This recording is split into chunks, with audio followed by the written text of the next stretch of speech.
रोको मत, हमें टोको मत, हमें आगे बढ़ते जाना है। जय भीम का नारा लगाना है, जय भीम का नारा लगाना है। जय भीम, जय भीम।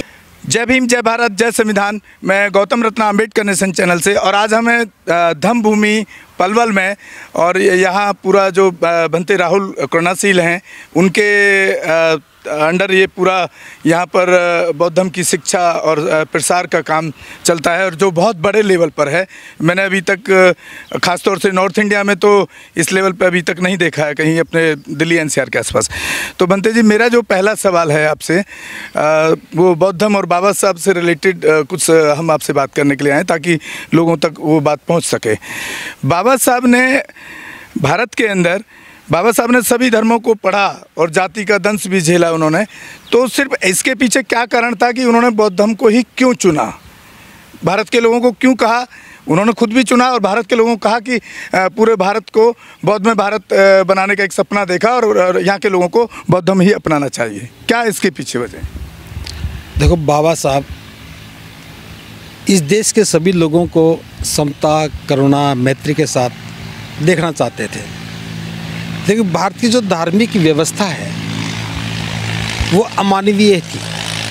यहाँ भेदभाव था, जाति व्यवस्था थी, और जाति व्यवस्था के कारण देश के बहुत बड़े वर्ग के साथ अमानवीय व्यवहार होता था। उसको पशुओं से भी बदतर रहने के लिए बाध्य किया गया। उसके पास अधिकार नाम से कोई भी चीज़ें नहीं थी, यहाँ तक कि खाने पीने रहने की उसके लिए कोई भी व्यवस्था नहीं थी। तो ऐसी दयनीय हालत से बाबा साहब उन्हें बाहर निकालना चाहते थे। तो इसमें बाबा साहब ने देखा कि हमारे लिए कौन सा मार्ग सबसे उत्तम है, जहाँ मैत्री हो, भाईचारा हो, बंधुता हो, स्वतंत्रता हो, न्याय हो। इन सब को बाबा साहब ने देखा। बहुत सारे धर्मों का अध्ययन भी किया, सिखिज़्म का अध्ययन किया, इस्लाम का अध्ययन किया, ईसाईयत का अध्ययन किया। उस सब में देखा कि जो बाबा साहब चाहते थे वो नहीं था। भले सिद्धांत अच्छे भी थे, लेकिन व्यवहार में वो सारी समस्याएं थी जो वर्तमान में हम देख रहे हैं। तो बाबा साहब ने बौद्ध धर्म के साथ तुलना की, तो निश्चित रूप से बुद्ध का धर्म ही सर्वश्रेष्ठ धर्म था। इसमें जाति नहीं है, जाति नहीं है तो भेदभाव नहीं है, और भेदभाव नहीं है तो शोषण भी नहीं है। इसके साथ जो सबसे बड़ी बात जो थी, बुद्ध के धर्म का केंद्र कोई अज्ञात शक्ति नहीं है, कोई सुपर पावर नहीं है। बुद्ध के धर्म का केंद्र मनुष्य है। और तथागत की एक बात जिसने बाबा साहब को बड़ा आकर्षित किया, वो था एक मनुष्य का दूसरे मनुष्य के साथ अच्छा संबंध होना चाहिए। ये बौद्ध धर्म की आधारशिला थी। इसके साथ साथ बौद्ध धर्म मापदंडों पर आधारित है। मापदंड है तो व्यक्ति बौद्ध है, अगर मापदंड नहीं है तो बौद्ध नहीं है। तो इन सारी बातों को जान करके इसमें कोई कर्मकांड नहीं है, कोई भाग्य भगवान नहीं है, कोई पुरोहित नहीं है, आत्मा परमात्मा का कोई झंझट नहीं है, पिछले जन्म में क्या किया आगे क्या करना है, ऐसी कोई अवधारणाएं नहीं है। तो सही मायने में एक संपूर्ण वैज्ञानिक सोच, एक वैज्ञानिक मार्ग बुद्ध ने दिया। भंते जी, मापदंड शब्द को थोड़ा सा समझाएंगे? तो इन सब चीज़ों को जान करके बाबा साहब ने बौद्ध धर्म स्वीकार करने के लिए ही खुद स्वीकार किया, और हमें भी स्वीकार करने के लिए प्रेरित किया। बात आपने पूछी बौद्ध धर्म के मापदंडों की। कोई भी व्यक्ति है, उसके जीवन का कोई आधार तो होना चाहिए। तो महाकारुणिक बुद्ध ने श्रेष्ठ जीवन के लिए 5 मापदंड तय किए, जिसे आज हम पंचशील के नाम से भी याद करते हैं, कहा जाता है। पहला है पाणातिपाता वेरमणि सिक्खापदं समादियामि, मैं प्राणी हिंसा से विरत रहने की शिक्षा ग्रहण करता हूँ। दूसरा है अदिन्ना दाना वेरमणि सिक्खापदं समादियामि, मैं दूसरे की वस्तु की चोरी से विरक्त रहने की शिक्षा ग्रहण करता हूँ। तीसरा है सुरा मेरिय मज्जपमादट्ठाना वेरमणि सिक्खापदं समादियामि, मैं किसी प्रकार के अनाचार और दुराचार से विरक्त रहने की शिक्षा ग्रहण करता हूँ। और चौथा है मूसावादा वेरमणि सिक्खापदं समादियामि, मैं झूठ नहीं बोलूँगा, चुगली और निंदा नहीं करूँगा, ऐसी शिक्षा ग्रहण करता हूँ। और पांचवा जो मापदंड है वो है सुरा मेरिया मजपमा दट्ठाना वेरमणि सिक्खा पदम समाधियामी, कि मैं किसी प्रकार का भी नशा नहीं करूँगा, कच्ची और पक्की शराब का सेवन नहीं करूँगा, ऐसी मैं शिक्षा देता हूँ। ये 5 मापदंड हैं, ये 5 सील हैं, जो इनको मानता है वही बुद्ध का अनुयायी कहलाता है। और बनते जी, इसमें बाबा साहब की जो 22 प्रतिज्ञाएं दी हैं उन्होंने, उसका क्या महत्व है, उस पर थोड़ा प्रकाश डालेंगे? इसी देखिए 22 प्रतिज्ञाएं जो हैं वो धम्म का हिस्सा नहीं है। 22 प्रतिज्ञाएं एक सुरक्षा कवच है, क्योंकि एक व्यवस्था से जब व्यक्ति दूसरी व्यवस्था में आता है तो उसे बहुत सारी सावधानियां रखनी पड़ती हैं, क्योंकि हमारा मन, हमारा मस्तिष्क, हमारे मन की अवधारणाएं बहुत लंबे समय से बनी होती हैं, तो उनसे निकल पाना बड़ा मुश्किल होता है।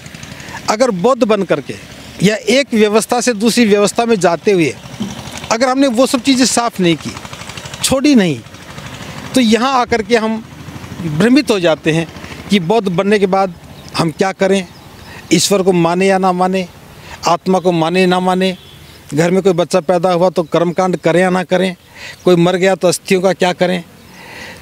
फिर बौद्ध बनने के बाद हमारी जीवन शैली में कुछ बदलाव होने चाहिए थे।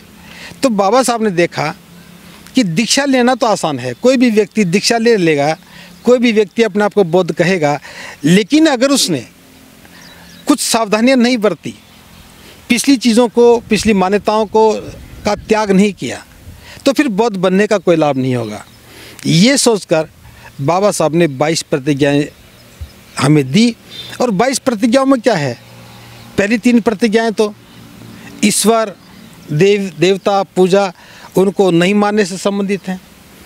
उसके बाद जो एक अवधारणा है कि यहाँ ईश्वर अवतार लेता है, तो उसमें ये था कि मैं किसी अवतार को नहीं मानूंगा, इस बात में भरोसा ही नहीं करूँगा कि ईश्वर कभी अवतार लेता है। एक अवधारणा और भी चल रही थी कि बुद्ध विष्णु के अवतार हैं। तो बाबा साहब ने कहा कि ये मानना, ये सोचना ही पागलपन का प्रचार है। बौद्ध बनने के बाद ये बात तो मन में आनी नहीं चाहिए कि बुद्ध विष्णु का अवतार हैं। तो ये बैरिकेटिंग है, ये एक तरह से सुरक्षा कवच है। फिर बौद्ध बनने के बाद भी अगर हम पुरोहित को घर में बुलाते हैं, ब्राह्मण को घर में बुलाते हैं, फिर वो कर्मकांड करता है, तो बाबा साहब ने 8वीं प्रतिज्ञा में ये कहा कि मैं कोई भी संस्कार, कर्मकांड, किसी भी आयोजन में को ब्राह्मण के हाथों से नहीं करवाऊंगा। तो इस सुरक्षा की दृष्टि से बाबा साहब ने ये तय की। फिर इसमें यह भी है कि मैं 5 शीलों का पालन करूंगा, मैं बौद्ध धर्म को सर्वश्रेष्ठ धर्म मानता हूँ, इसके अनुसार आचरण करूंगा। मैं ये मानता हूँ कि आज मेरा पुनर्जन्म हो रहा है। पुनर्जन्म मतलब एक व्यवस्था को त्याग करके दूसरी व्यवस्था में आना ही तो नया जीवन है, तो नया जीवन ही पुनर्जन्म है। जब ये अवधारणा मन में आएगी तो हम जिंदगी की नई शुरुआत करेंगे, पिछली बातों को भूल जाएंगे कि पहले हम ये करते रहे हैं, अब करें या नहीं करें।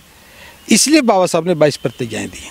तो साथियों, अभी सुन रहे थे आप भिक्खू राहुल करुणाशील जी को धम्म भूमि पलवल से, और जो बौद्ध धर्म को आगे ले जाने के लिए और लोगों को जागरूक करने के लिए काम कर रहे हैं। तो आज उन्होंने बहुत विस्तार से इसको बताया कि बौद्ध धर्म क्यों अपनाना चाहिए और बाबा साहब ने बौद्ध धर्म अपनाने की सलाह क्यों दी। इसी के साथ विदा लेते हैं।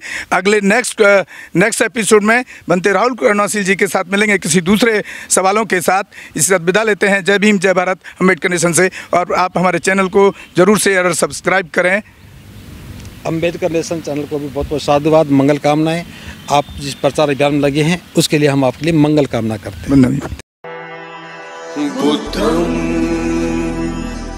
शरणं गच्छामि। अम्बेडकर नेशन चैनल आर्थिक समस्या से गुजर रहा है। अगर आप बहुजन समाज में बाबा साहेब अम्बेडकर और तथागत बुद्ध की विचारधारा को अधिक से अधिक लोगों तक पहुंचाना चाहते हैं तो हमें आर्थिक सहयोग प्रदान करें, ताकि हम अपने चैनल के माध्यम से देश विदेश में समता, बंधुता, एकता और संवैधानिक अधिकारों को ज्यादा से ज्यादा लोगों तक पहुंचा सकें। आप अपनी सहायता राशि नीचे लिखे खाते में जमा करा सकते हैं। खाता धारक गौतम रत्ना, खाता संख्या 316957686551, IFSC कोड SBIN 0060336, बैंक भारतीय स्टेट बैंक। आप हमारे बैंक खाते का विवरण स्क्रीन पर भी देख सकते हैं।